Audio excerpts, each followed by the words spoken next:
Federal government has declared Tuesday, July 15, a public holiday in honor of former President Muhammadu Buhari, who passed away on Sunday in a London hospital after a prolonged illness.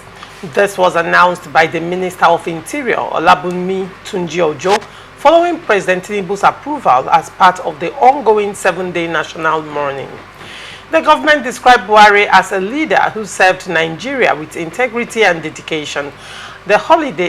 The minister said, it is a moment for Nigerians to reflect on Buhari's leadership, his contributions to national development, and his commitment to unity and progress. Buhari's remains are expected to arrive in Nigeria for burial in his hometown of Daura, Katsina State. Flags will continue flying at half-mast during the mourning period as the government extends condolences to his family, Katsina people, and all Nigerians. I'll start with you, Nze. What is your position on the story? I mean, it's a sad day, it's a sad period in Nigeria. Thank you very much. Olubunmi Tunji-Ojo, the Minister of Interior, declared public holiday by the consent of Mr. President, and he said that the reason why for that was that he needed Nigerians to sit back and reflect on life and legacies of former President Muhammadu Buhari. And as a patriotic Nigeria, I had to sit back in obedience to Tunji-Ojo's advice and reflected on the legacies and life of this man called Buhari and things that surrounded him. I have respect for him as a person. But from my findings, my perception about his leadership and whatever legacy he left in leadership, I discovered that what I'm seeing the APC government doing today is like a caricature of the whole thing. Because Buhari ought to have been celebrated at least for having served in Nigerian army, though he dethroned a government we expected to have done better and instituted military rule for a long period of time, because whatever Babangida, Abacha, Absalam, the fact Babangida and Abacha did, I will shift the blame to Buhari, who unseated the government of Sheikh Shagari and brought us back to military rule. And you see the level of corruption, you see the level of rot these military men brought upon Nigeria as a society. And looking at that, while we were still nursing or licking our wounds on that, in 2015, having contested for about 3 times, he contested again and won the federal election of Nigeria as the president and commander-in-chief. And he came to power. I began to x-ray his legacies. I discovered that I couldn't find a thing other than what people say. And to me, I have overgrown believing in hearsay. When you tell me, you might see me and I say, I'm a good woman, I'll look at you and nod. But I will begin to look at your actions if I will see that goodness you profess. But I see that people talk more about Buhari based on what they assumed about him and not what he did. So when I began to look at his campaign promises, he said that he will stop insecurity within a short period of time in Nigeria. He said that he will make dollar equal to a naira and all that. And he also promised us better life. He promised us change. And it was unfortunate that when he came to power, a lot of things began to play. It was in his time that Monkey, I think it was in his time that Monkey broke into, was it bank and started Rat, yes, Rat, according to Shehu, his spokesman. The Rat, disrupted things. A lot of stories around him. But however, we begin to look at what happened. Look at the type of government he brought it to us. He came in, increased price of fuel, which he fought against in 2012 when Jonathan lifted price of fuel from 95 naira to 120 naira. He said no, the fuel subsidy is a scam. And he pressured Nigerians to pressure President Jonathan, whom we have not had his kind till now, a man who could listen to the people. And President Jonathan had to reverse back to 97 naira. But this same man came to power who promised to better Nigeria and increased the price of fuel from 97 naira till it got to 200 naira in his time. And I looked at it. Did it favor us? This is a man who closed Nigerian borders and said Nigerians should produce what they eat.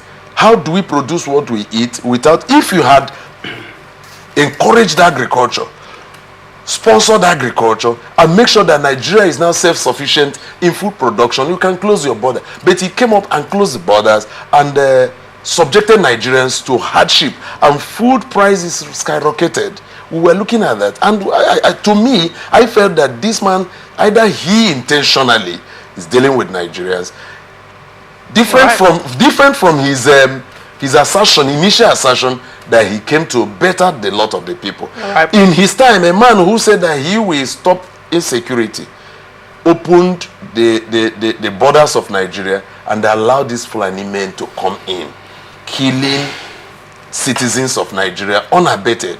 He tried to establish Ruga here and there. In fact, in his leadership, during his tenure in government, I felt that this is a man who came to Fulanize Nigeria, Islamize Nigeria, and I didn't see anything till now he died. Honestly, I don't think, if you watch some things in the socials, you see people, even in the north, celebrating his death. I begin to say that the truth about it is that Buhari didn't do us well as at when he was in office. Because whatever bad that happened, we blame it on him. I don't need to blame anybody who worked under him for doing bad. Rather, I blame him because it was his government. If he has the capacity, he would have done something better. Very well, Chizi. What do you make of this public holiday being declared by the federal government?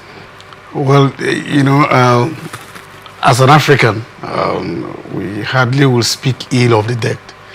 And again, given the fact that he was not just the immediate past president. I think the vice president, former vice president, Yemi Osinbajo, had told us the difference between the former vice or former and president and the immediate past. I think he was the immediate past president, and so declaring a holiday for his burial is not too bad. But that is not to say that Buhari performed. In fact, he didn't perform up to expectation as a person. I would not agree, Lex, with this. I'm sure this is the first time I'm going to agree with him, except for certain things he said. I'm sure that if Buhari had died without being the second president, someone like me would have been, I would have been on the street, you know, doing something for him. And I think it was a misconception, because the Buhari we thought that was coming 2015 wasn't the Buhari we knew. Maybe during the military era, maybe the communication was faulty, or there was somebody in that government that was actually doing the Buhari thing. Only when he came back, if you notice, Buhari was elected based on integrity. He didn't have money, right? And people felt he had integrity. Even though someone like me has said that integrity is not enough, you know, that the man has integrity and all of that, it's not enough for leadership. Yes, he needs integrity. Integrity is good. But of course, that cannot replace creativity. It was in Buhari that something will happen in Maiduguri, and they asked Buhari, "Do you know something happened?" He said, "I'm not aware." The president is not aware of what is happening in his country. It was in Buhari we used currency in Nigeria. That's why using 1,000 naira, 1,000 naira, 500 naira, 200 naira. It was in Buhari time that I struggled to make money and struggled to make money to buy my money. It was in that regime. And so I think that he lacked political will. Didn't know, just look at what happened even in the first election of the president and the speaker. He wasn't in charge. The people they wanted to be the president, you know, and that person came up from somewhere and became president, and the PDP was now deputy senior president. Of course, he knew what happened then. So for me, it is not, yes, as a human being who has occupied his position for 8 years, he just placed his head on a pause. Nigeria was just in a pause, and then we started. And you know, in movement, you can't stay at a place. You're either going down or you're going up. You can't stay. If you tied this hand, you'll be shocked that after untying it, it will be difficult to stretch. And that's actually what happened. So for me, Buhari as a person, because he's human, Buhari as a person will have a way of...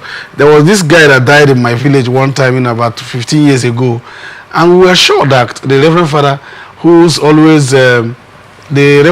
always speaking good about everybody.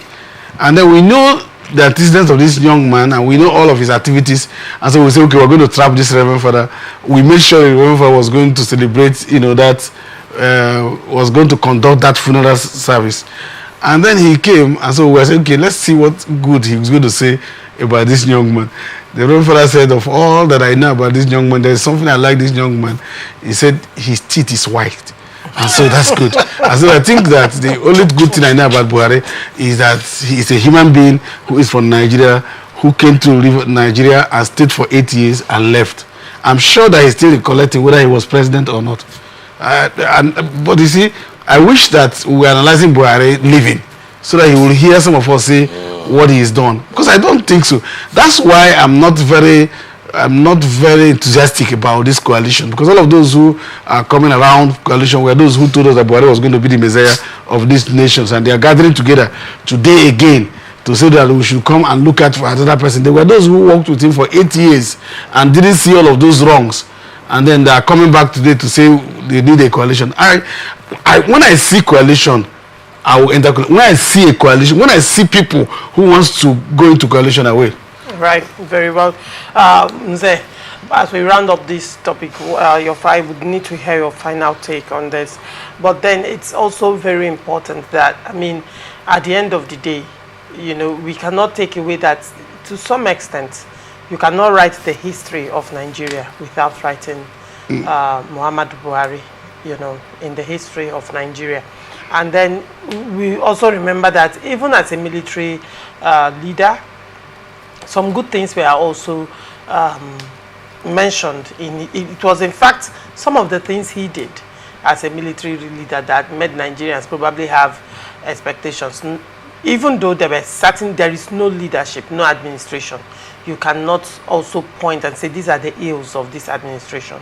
Just as well, you can also say these are one of the, maybe the administration did well in this and in that. And one would say that the expectations of Nigeria, you know, when he was contesting, where it was quite high, probably because of one or two things they could point to when he was the military head of state of the country. But then, as we round up this particular story, your final take on that? Sorry to come from this angle anyway, and I'm not a prophet of doom, but however, I'm a man who speaks my mind when I look at issues. I began to follow the lineup of Muhammadu Buhari from 1976 coup against by Dimka against Murtala Mohammed and all that, and the coup he carried out in 1984 and things like that, and what happened when he was in power with Brigadier Tunde-Ojo and all that. I saw the life that happened between that 1984 and 85 before IBB took over from him. Now, coming back, you know, there's this problem with Nigerians. They try to use your past. Either way you use your past to project to them, especially when your past is good, they would swallow it hook, line, and sinker. The Buhari we voted in, or people voted, because I didn't vote for him, in 2015, was a different person altogether. And when he came to power, we saw how he managed to sideline his vice president. We saw the level of blood-bet, in fact, blood that flowed in his administration. Is it in Abia State? The killings in Abia State? You see the Lekki Gate massacre? And after all those, nobody could hold to those things. All the people that were fingered in that massacre had been shielded. And you tell me that now that they have come to announce publicly or officially that he's dead, we will begin to clap for him. How many of his dead will I even celebrate? Will I celebrate the one in 2017? Will I celebrate the one last week? Or will I celebrate this one? So to me, If Nigerian government is celebrating the death of Muhammadu Buhari, it is up to them.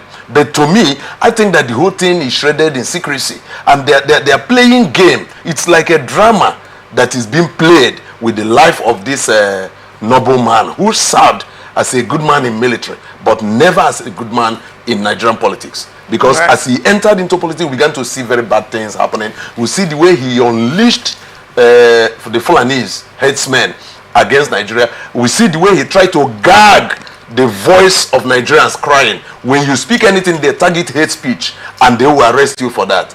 And I wondered why we should be celebrating this man now that Nigerian government have come to say that he's dead. And if not that we're on camera, there are several things we discuss on our own. It's just for our personal consumption. But for now, to me, it's not mourning President Buhari. Okay. If I will mourn him, I will mourn him based on when he was military head of state and when he served as a soldier. But now, I can't mourn him. Rather, I join others who celebrate. And it should be a warning to other political leaders that no one has it all. You will someday succumb either to sickness or to age or to death. And when death occurs, it is truth, it's a fact that your soul will depart to meet your maker. And you will explain to him what you did in Nigeria during the time you had opportunity to better the lots of the people. Right. So even the President Tinubu that is serving today, after mourning Buhari, he should know that very soon he will be mourned. Very soon. You can't say that. No, now he's already old. Me too, very soon I will pass, because if you look around me, you see some white coming up. It was not there yesterday, so very soon I'll pass. So very soon he will pass too. But when he passes, what will Nigerians remember him for? What are we now remembering Buhari for? I'm remembering him for Lekki Tollgate massacre. I'm remembering him for Ngwa High School massacre. I'm remembering him for the Fulani herdsmen that are dealing with us. People that came from outside our country and they are now taking over our country. How can somebody look at such and you tell me to come and celebrate such a man? How? All right, Nze. Chizi, your final statement on this. You know, I'm happy in the first instance that we're having final statement this short. That's because for the first time we're agreeing. I'm agreeing with you. That's why we're having final statement this short. So, but I like to say this. You know, there is something that I need to point out to us Nigerians. You know, when we voted Obasanjo in 1999, and if there was something that made me support voting Obasanjo, was the man who restored democracy. Now, the question I would have asked us in Nigeria is, why are we too fast to forgetting things that happened in the past? The man who stopped the same democracy is coming to inherit democratic rules. We didn't look at that. See, no matter what you think, see, all of these rights or wrong, some certain questions should have been answered long ago. Some of these old men who are around power would have been long gone, as in having texted their own time, and it would have been time for them if we had allowed democracy to continue for 1983. Remember that there was this permutation that it was actually going to be between the late the former vice president, what is his name again, Alice Okwemi, you know, that was going to succeed Shehu Shagari.